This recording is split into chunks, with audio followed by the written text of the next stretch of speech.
Good evening again. One other item that I did not mention in my little primer on right-of-way vacations earlier that I should mention is under state statutes, the city is not able to condition right-of-way vacations. And by that I mean that we cannot ask for something in return, such as a monetary compensation or some other action. And so that's something that it's very important that everybody It either understands. happens or it does not happen. It happens or it doesn't happen. Yeah. We can retain things such as an easement and some rights, but we can't ask for something else in return. So, just so I meant to mention that earlier and failed to do so. Okay, our next one this evening for right-of-way vacations is the Rayburn Street vacation. This is a request that has come from the University of Idaho, and Dan Ebert is here this evening as well, and I believe he'll probably choose to speak during the hearing when it is opened. So similar process, of course, we're looking at, in this case, property on the north end of the University of Idaho. This is State Highway 8, Pullman Road, and the piece we're talking about is this little bit right here of kind of a dashed right-of-way.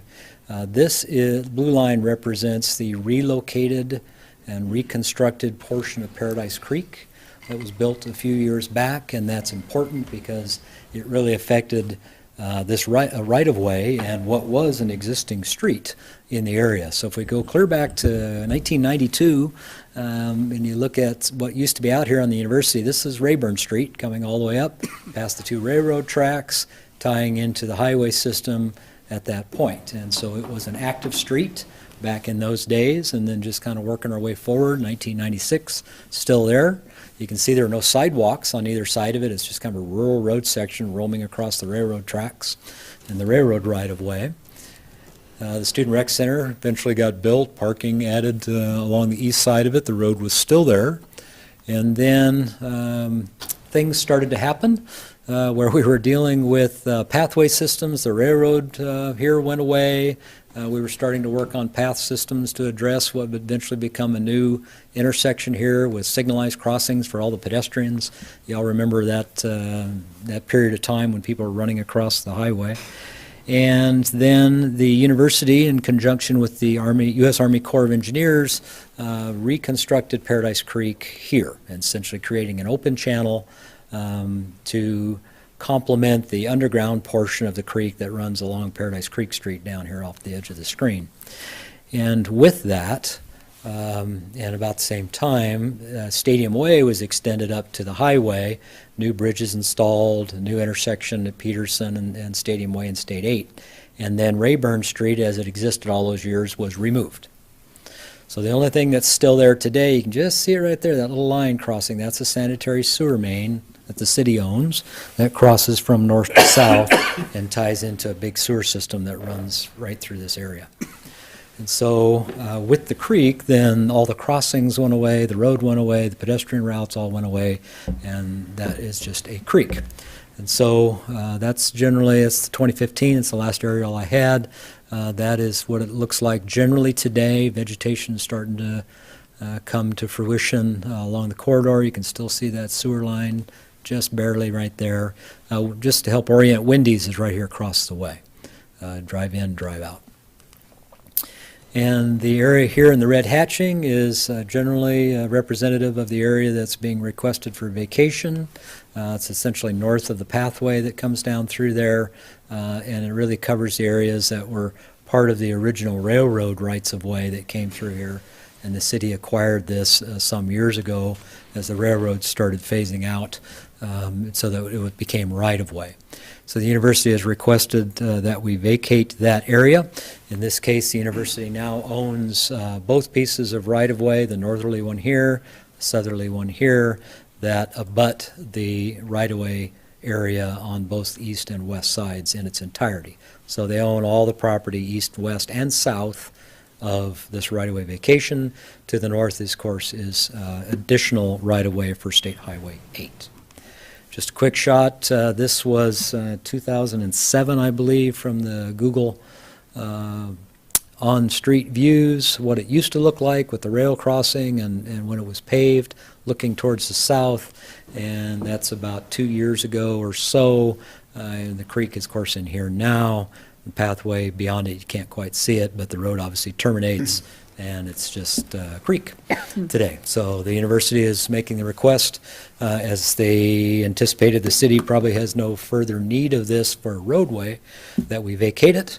And again, the draft ordinance does retain easements upon the right-of-way for the purpose of utilities. That brings a question, Les, is that sewer line that goes right along here somewhere, is that still active, or is that something we've... It is active, yeah. It runs pretty much along this kind of easterly edge of the right-of-way and then ties to the mains. That is active. It serves that north side of the highway. Okay, is there any issue if we vacate this? By retaining an easement, So we keep the we can easement on continue it? to have it there. Okay. And we're just fine. Questions for Les? Okay, I think we'll go ahead and, were you done, Les? I'm sorry. I forgot I had this one. That was just a rough representation of where that right-of-way Where it would was be, before. give or take. So, yeah, that was it. How much land is it? Ooh, we'll have to look at that. It's actually in the ordinance, in the legal description, right at the bottom, about .31 acres, roughly. Thank you. So a third, a little less than a third. Okay. I will open thank you, Les, public hearing at 7:44, and Mr. Dan Ewert is here, so the applicant, so please come up and share with us what the university's thoughts are. Dan? Mr. Mayor, council members, good evening. My name is Dan Ewert. I'm the Vice President for Information Technology at the University of Idaho, and I live at 2187 Westview Drive. I think Les did a great job of describing what we're requesting. We would hate to see the good work between the city and other groups and us in the development of the riparian zone through there, in the pathway process we don't want this to become a street. I don't think we need that to be a street anymore with the great improvements there on Stadium Drive. And of course, we'd be glad to support any utility easements and those kinds of things as appropriate. But like I said, I think Les did a great job of describing it, and I'm here to answer any questions that you might have from the university perspective. Any questions for Dan from anybody?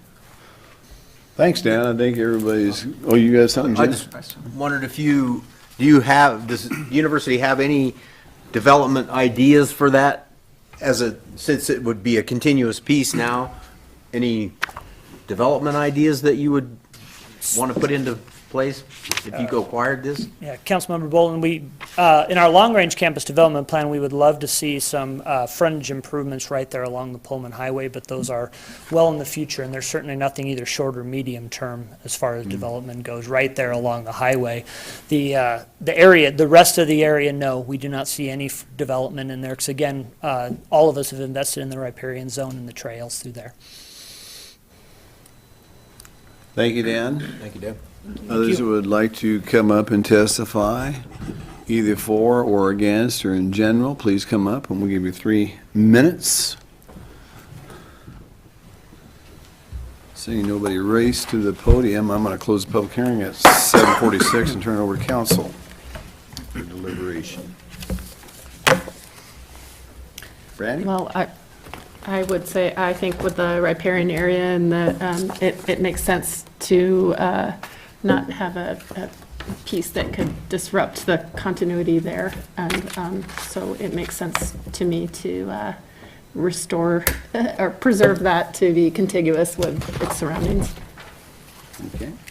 I have a question for Bill or Les or whoever. There would be no access to the highway allowed from that if it was developed in any way from that point, would there? You'd have to, that's a state highway. I'm sure there's restricted access. It seems pretty unlikely. It would be the decision of the Idaho Transportation Department as to whether or not they would allow new driveway access onto the highway. Typically, they prefer not to do that, so they would be looking for alternative means to service it. It is a pretty long piece if you consider running all the way to Line Street. And so depending on if there was development here north of the creek, someday, is there a possibility there could be a driveway, at some point? I suppose it is possible, but that's something that would really depend upon how the property was being developed, what kind of ingress and egress was needed, and whether or not the state would approve that access. Otherwise, they would probably, encourage them to look at coming to the the side streets, if you will, that already have access to the highway. A bit challenging with this particular configuration, but, yeah, hard to say at this point because it would be an ITD decision ultimately. So it's not something that the city of Moscow would have control over in terms of access off the highway. And Catherine, questions? Okay. Gina? I'm good. Okay, well, I move we approve the vacation request by adoption of the draft ordinance under suspension of the rules requiring 3 complete and separate readings, and that the ordinance be read by title and published by summary. Second. okay, we have a motion by Catherine, a second by Gina to approve the vacation request by adoption of the draft ordinance under the suspension of the rules requiring 3 complete and separate readings, and that the ordinance be read by title and published by summary. I'll start the roll with Brandy. Aye. All right. Aye. Aye. Aye. Okay, now I will read this ordinance, which is 2018-2. Ordinance 2018-02, an ordinance of the City of Moscow, a municipal corporation of the state of Idaho, providing for the vacation of a portion of public street right-of-way located within the City of Moscow and legally described in Section 1 of this ordinance, providing that the title to said vacated public right-of-way shall vest with the owners of the property as specified in Section 3 of this ordinance, and providing that this ordinance shall be in full force and effect from and after passage, approval, and publication according to law. So there it is.